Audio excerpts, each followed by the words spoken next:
All right, my name is Dirk Oudman. My wife and I farm at Blue Sky Vegetable Company in Worthing, South Dakota. I'm Shannon Mutschelknaus from Wayward Springs, here by Brookings, South Dakota. We grow produce, livestock, and do research on passive solar greenhouses and high tunnels. I'm Tanner Aiken. I work for Facilities and Services, SDSU. I'm a project manager, horticulturist for campus, and helped on the high tunnel build. I'm Darin Waldner with Waldner Farms, and we raise vegetables. There's a lot to consider when you're going to purchase a high tunnel, and you could literally have a conversation for hours going into the nitty-gritty details of a high tunnel and how to use them and utilize them. Purchasing kind of begins with planning your site, the size of your tunnel, what do you have room for, what style do you want. There's a lot of components of it. And every farmer is going to have a different opinion. Yeah. You get a group of guys together that have each had their own experiences in their own farms. It's all a big melting pot of ideas, really. There's a lot of different styles of high tunnel structures.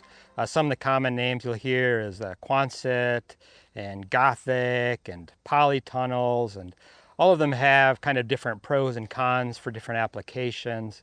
In northern climates like us, a lot of times Gothic is preferred because it'll shed the snow a little bit better and tends to reduce the snow load.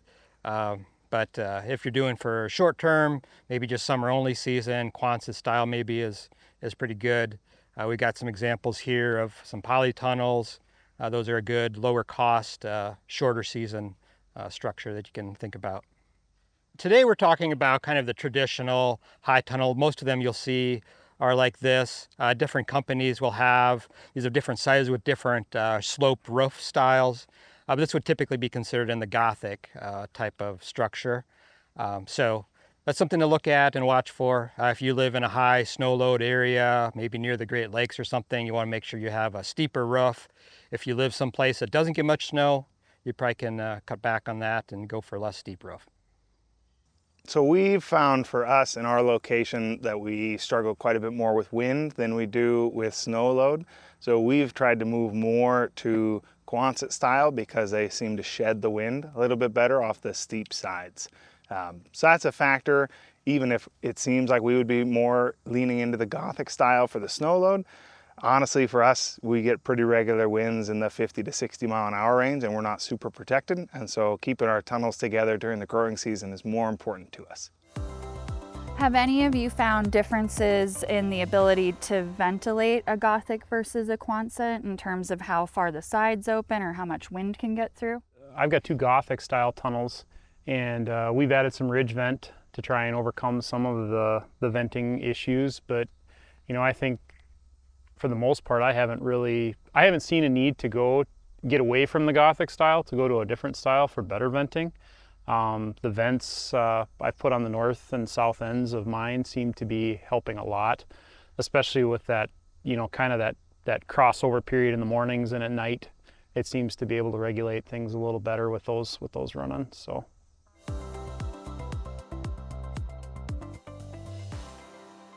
They build them custom to fit your footprint. So whatever dirt work, whatever flat ground you have, they kind of work around that. There is advantages to smaller and larger tunnels. I went with large tunnels on my farm. I've got 244 foot long tunnels, and I will say some of the challenges for me is the wind and keeping the plastic in one piece on top of those things. We do a double poly layer, and it seems to, with the size, with that 144 feet, it seems to give a little bit more room to wiggle up there and kind of rub through, I'm finding. So there's been a little bit of a learning curve on that, but it just depends on what you got room for. I would, I'm a big fan of the high tunnels, so for me, go big or go home. But there's growers out there that are going to look at different things, what they need to produce, and the ground available, and they're going to make those decisions based on that. Yeah, typically a larger high tunnel is going to have stabler temperatures because it's just got more air mass inside of it, more ground. and less surface area per that air and ground that you have. So, if you can, that's another reason to go with larger, with the space that you have available, and maybe for me, the amount of flat space that I have available. I live in an area with a lot of hills and slopes, and so I have to set it to fit within that, even maybe do a bunch of dirt work to make the little bit of space that I have available flat enough for it.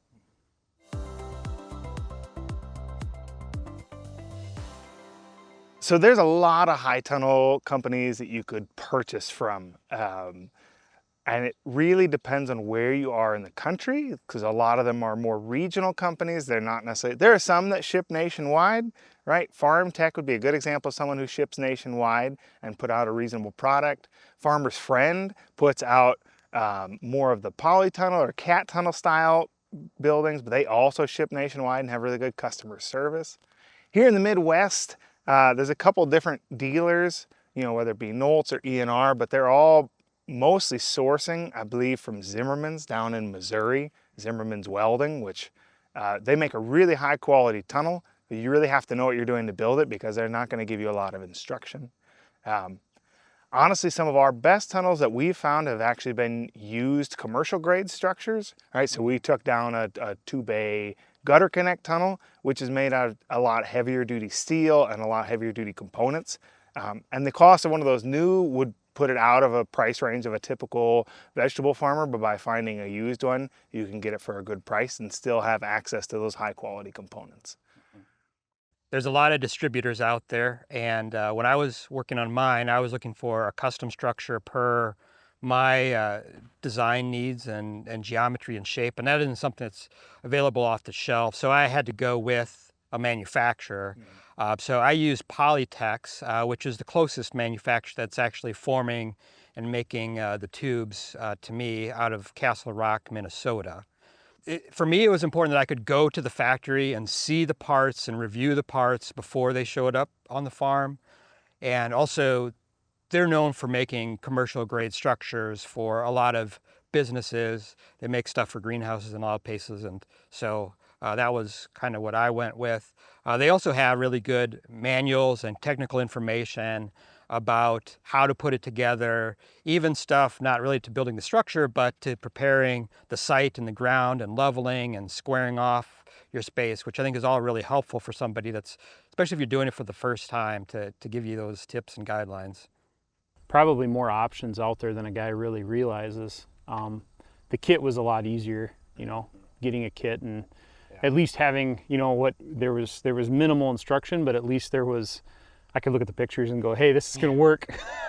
Well, and I think it's kind of we purchased a Knowles tunnel for this project, and to a large extent, it's kind of like Legos, right? I mean, it's just like everything kind of has its own place that it fits into, and you unpack these kits and look at them, and it just kind of makes sense where everything fits in. I'm not telling you to go out and just buy a kit and lay it out and do what you feel, but it kind of makes sense how it lays out. The important thing is I would say collect as much information as you can. Look at as many different manufacturers as you can, and kind of get comfortable with somebody. I got comfortable with, I used ENR to get my tunnels. I use them because I've actually seen their tunnels up and installed, so I had good examples to go with. So that was the easy decision for me. So.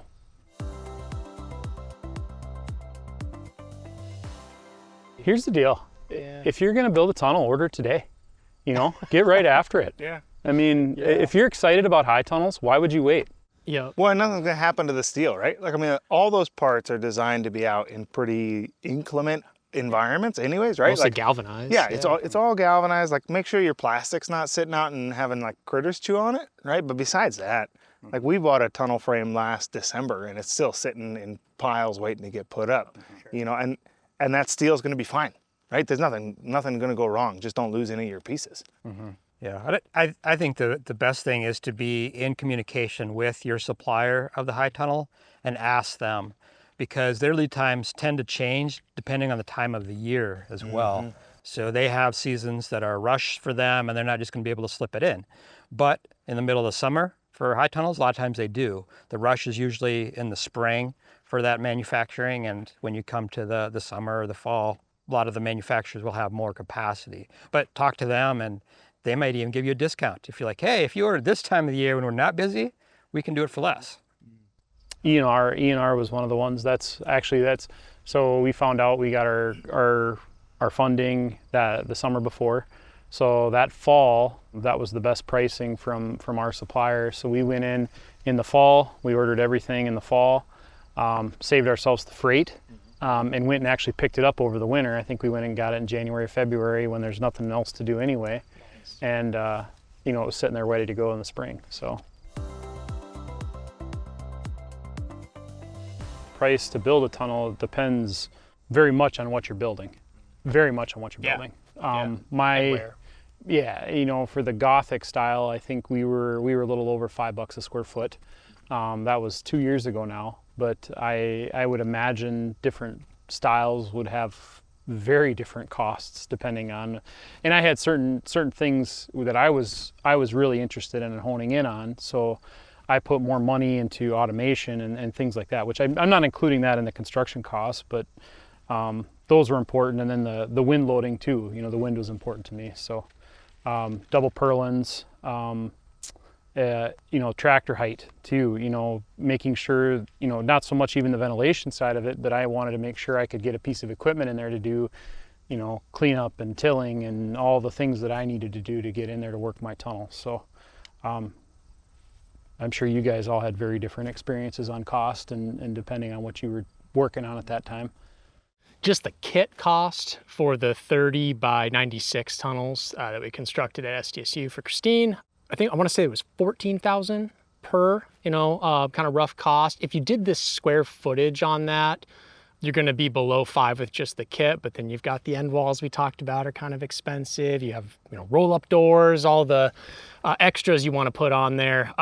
Realistically, we're probably closer to maybe $6 a square foot in that range, just doing some quick math. That's kind of where we landed. Ventilation equipment, you don't think about how expensive it is, and then you start throwing 3 big shutters on one end and a couple of fans on the other, and then some controllers, and then that's not even including the wiring, because suddenly you have to run power the length of a 100-foot tunnel, and that's 100-foot Romex, and that's really, in my experience, where some of those costs start to add up, right? I mean, you're looking at probably 20 to 25% of your total cost in your ventilation components, which seems like a great way to save money, right? Oh, I cut those out and I save a bunch of money. But then over the lifetime of the tunnel, right? Then you're out there every morning, every night, rolling up sides, rolling down sides, worrying about, did it get hot in the middle of the day and I needed to open up doors, I mean, it seems like a lot of money to add up front, but I think long term, it's probably a wise investment to make. Yeah, I mean, I do think if you need the cost cuts and stuff, you can buy just the kit and start with just the frame, and you can add on those other accessories down the road.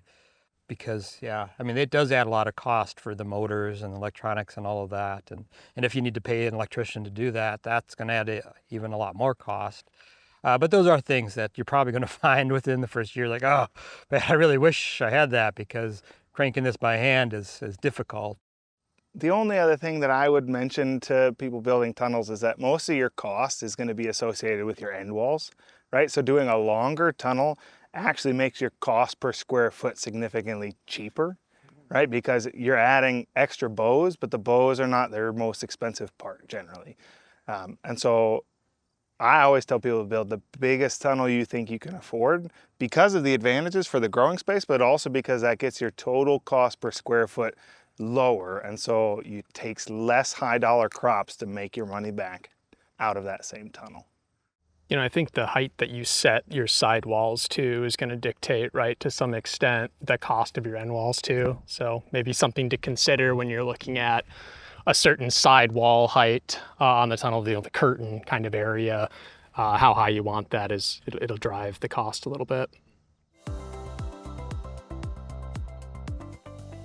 There's a lot of back-end math. I mean, you got to look at your operation and what your goal is for that production to justify the cost of that tunnel, and what's a foreseeable life of that tunnel, 20 years, 30 years. I think if you get 20 years out of them, you're doing pretty good. But replacing the cover I would hope it would last me a lifetime, barring a wind event. But I think it's really important to hit on the Eqip grant. That is a huge, huge, huge thing to a small farmer that's just starting out. For my operation, even as many vegetables as we produce, it probably wasn't achievable, or I was on the fence whether the investment was worth it on it. But the Eqip grant definitely made a nudge in the right direction, and now we have 2 of them. So I think the Eqip grant is a tool that any starting farmer should look at. I would encourage anybody to go to their NRCS office and talk about that. I think that's important. The size of the tunnel is going to make a bit of a difference too, how you finance it. I mean, if you've got a little guy that's a little bit easier to bite off, if you're looking at the dollars per square foot. But we're back to that conversation where the end walls are the expensive part. So, build as much as you can afford and roll with it. Yeah, and if you're a producer, if you can spread those costs out, because you're probably not selling all your produce in the spring, right? So if you can invest part of the structure now and part of the structure down the road, that can help kind of level out the load of the costs a little bit. Like when we were talking about the motors and electronics, like that's a strategy you can use to help spread the costs out a little bit. So I'll go really in the weeds. We're a CSA farm primarily, and so we actually do sell all our produce in the spring, right? I mean, essentially we have all of our money by March or April, and so that's generally when we make our large purchases, right? We try and budget out the rest of the year to make sure we have money for those large purchases, but that's the moment when we have the liquid cash available to make those kind of purchases. You could probably finance with some of these companies. I'm always a little leery about financing farm purchases because there's always a chance that they don't work or that something else doesn't work, and then you're on the hook for money plus interest plus financing charges. I say for us, beyond the tunnels that we've put up through the NRCS, I have always tried to find used structures because it brings the cost down so significantly, and I am comfortable putting a tunnel together as a used structure. I'll say the first tunnel we put up on the farm, all we had to pay for was the coverings and the end walls because we found a structure that had been smashed to pieces by a windstorm and salvaged the pieces out of it, right? And the next one we built, we'd found some guy who'd taken it down and it was taking up space in his barn. The business side of it, yeah, you've got to think about, how much profit am I going to turn out and how do I make that work? But that, my experience has never been, that still never easily translates into the liquid cash at the time to buy the thing. And very few companies are going to want to extend you $15,000 in payments over the next 3 years without getting a pretty good interest on that. And once you start paying that interest, then you're in trouble again. Or, at least you're looking at increasing that cost per square foot significantly.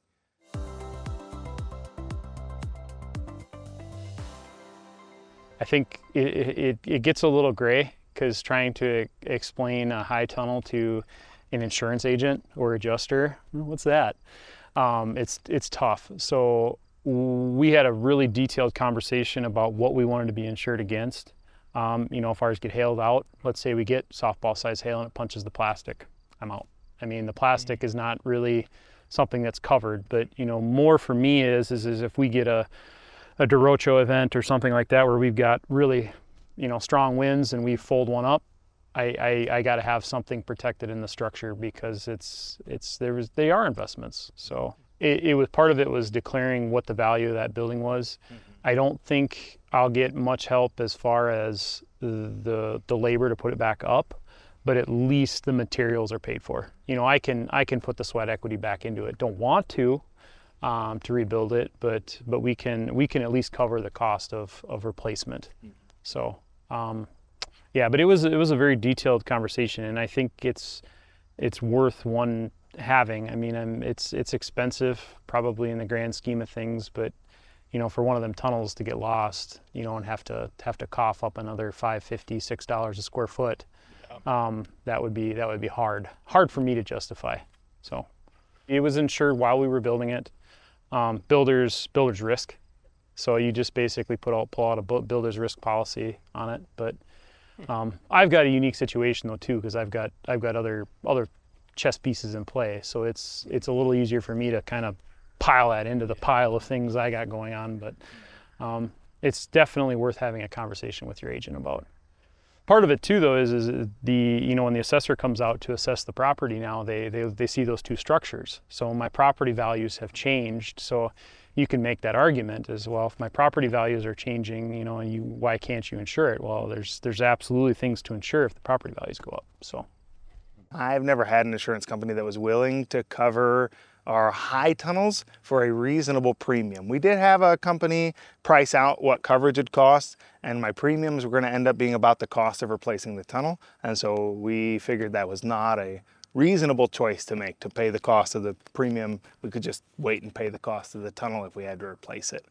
So I think that really is like a company by company. And honestly, that's a broader lesson in vegetable farming as a whole, right? Like it's such a, what we are doing is not a typical farm, and so it's hard to find policies or companies that will understand and work around what we are or are not doing. The hoops my current agent has to jump through to find coverage that's not egregiously expensive to cover the fact that I'm selling produce direct to humans instead of to a distributor is a lot.